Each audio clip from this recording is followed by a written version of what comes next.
खरंच शासनाला जाग येत असेल किंवा नसेल, पण आपण किती जागे आहोत हा मोठा प्रश्न आहे.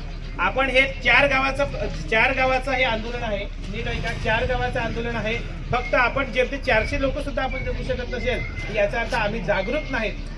आम्हाला फक्त एन्जॉयमेंट करायला आता 9 ऑगस्ट येईल तेव्हा आम्ही नाचायला, तेव्हा आमचे रस्ते भरतील. 9 ऑगस्टला आम्ही फक्त नाचायला उतरतो, आम्ही आंदोलनासाठी, हक्कासाठी, अधिकारासाठी जराही उतरत नाही. तर हे कुठेतरी थांबलं पाहिजे. 9 ऑगस्ट साठी आम्ही गावागावात उतरणार, बाईक घेऊन जाणार सगळं. आता ह्याच रस्त्याने कितीतरी वणाची लोक बाईक घेऊन जात असतील, कितीतरी चंद्रलोकाची लोक बाईक घेऊन जात असतील. पण तुम्ही मला सांगा, आज तो युवा कुठे आहे? जे तुम्ही जागरूक आहात, तुम्हाला समजते तेवढीच आहे. मला असं वाटतं की प्रत्येकाने 10 लोक जरी आणण्याचा प्रयत्न केला असता तरी पण आपण 1000 लोक झाले असते. पण तुर्तास आंदोलन हे कोणतंही छोटं नसतंय. आंदोलनाची रूपरेषा ही मोठीच असते आणि त्या पद्धतीने आंदोलन हे होतच राहणार, कुठे काही कमी होणार नाही. मी 10 तारखेला ह्या सगळ्या गोष्टी पाहिल्यानंतर म्हटलं कुणीतरी आवाज उठवेल, आणि या उद्देशाने मी वाट पाहत होतो, परंतु कुणीही आवाज उठवला नाही. म्हणून मी 10 तारखेला आमचं कलेक्टरचं कोर्ट होतं, तिथे गेलो. 2 तारखा झाल्या. त्याच्यानंतर मी जिल्हा परिषदला गेलो. सर्वप्रथम मी मुख्यमंत्री ग्राम सडक योजनेच्या सेकंड माळावरती गेलो. तिथे मला असं उत्तर देण्यात आलं की मुख्यमंत्री ग्राम सडक योजनेचा हा रोड होता, परंतु 5 वर्ष झालेली आहे, डीएलपी पिरियड संपलेला आहे आणि म्हणून आम्ही हा रोड जिल्हा परिषदला वर्ग केलाय. तर वकील साहेब, तुम्ही जिल्हा परिषदला जा आणि म्हणजे तिथे तुम्ही पत्र द्या. म्हणजे जिल्हा परिषदेचे डिपार्टमेंट कुठे आहे? त्याचा बांधकाम विभाग 114 मध्ये जा. मी 114 मध्ये गेलो. तिथे मी बांधकाम विभागाला भेटलो. तिथे रावसाहेबांना भेटलो. रावसाहेबांनी मला सांगितलं की डहाणूचे रावसाहेब आहेत भांगरे म्हणून, त्यांच्याकडे जा. आणि त्यांच्या दालनामध्ये गेलो. त्यांच्या दालनामध्ये गेल्यानंतर मला काय उत्तर मिळाले असेल पत्र वाचल्यानंतर? वकील साहेब, तुम्ही म्हणे अगोदर का पत्र दिलं नाही? अगोदर पत्र दिलं असतं तर आम्ही कॉन्ट्रॅक्टरकडनं करून घेतलं असतं. सर मला सांगा, मी अडाणी आहे, जनता अडाणी आहे, अशिक्षित आहे, पण बसलेला अधिकारी तर अडाणी नाही ना. तो लाईनला फिरत असतो. त्याला कोणते रोड कोणते खराब होतात, कोणत्या माणसाचं टेंडर निघते, कोणत्या माणसाच्या टेंडरला किती पैसे दिलेले आहेत, अहवाल किती बाकी आहे, सगळ्या गोष्टी त्यांना माहित असतात. सर म्हटलं आम्ही केलं नाही, आम्ही अर्ज दिला नाही, पण तुमचं कर्तव्य होतं ना, तुम्ही का केलं नाही? तेव्हा ते गप्प बसले आणि मग त्यांनी डहाणूच्या पंचायत समितीमधील इंजिनियर किरण संखे म्हणून यांना फोन केला आणि किरण संख्येनं माझ्या फोनवरतीच स्पीकर चालू केला आणि म्हणाले की म्हटलं हे नागरिकांचं पत्र आलेलं आहे, नाहीतर म्हणतात ते 17 तारखेला आंदोलन करणार आहे, तुमची भूमिका काय? तर नाही सर, तो रस्ता आम्ही मंजुरीसाठी टाकलेला आहे, पण मंजुरीसाठी टाकलेला रस्ता कधी पास होईल म्हणजे शाश्वती जगा पण नाही. तो दुसऱ्या वर्षी 2027 ला होतो की 2028 ला होतो काहीही सांगता येत नाही. आणि म्हणून त्याने मी सांगितलं की तुम्ही रोड होईल तेव्हा होईल, पण आम्हाला फक्त एक किमान खड्डे तरी बुजवून द्या.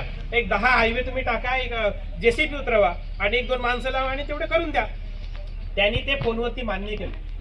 ते फोनवरती, त्यांच्याच फोनवरती नाही, मी त्यांचा नंबर घेतला, परत नंबरला मी फोन केला.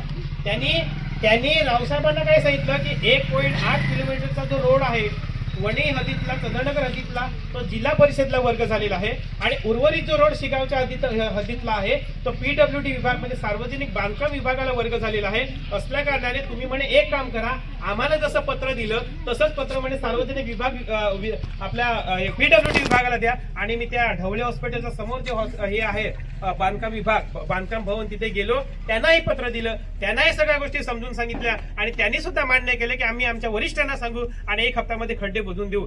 आता प्रशासन खोटारडे किती आहे हे तुम्ही नीट लक्षात घ्या. 1 हप्त्याचं त्यांना आम्ही 7 दिवसाची वॉर्निंग दिली. 7 दिवसामध्ये त्यांच्याकडे निधी आहे, त्यांच्याकडे पैसा आहे. तुम्ही 10 हायवे नाही टाकू शकत. तिथल्या बुलेट ट्रेनच्या अधिकाऱ्याला तुम्ही सांगू शकत नाही की तुमचे 10 हायवे तिथे लावा आणि खड्डे बुजवून द्या. सगळं काही करता येते, परंतु ह्यांना करायचं नाही, ह्यांना आपली माणसं मारायची आहेत असा माझा थेट या प्रशासनावरती आरोप आहे. आणि म्हणून मला तुम्हाला ही विनंती करायची आहे की तुमच्यातलाच एक सदस्य, आपल्यातलाच एक सदस्य, शेंडेपाड्यातला सदस्य प्रदीप दादा झिरवा, दादा हात वरती कर, कुठे आहेस?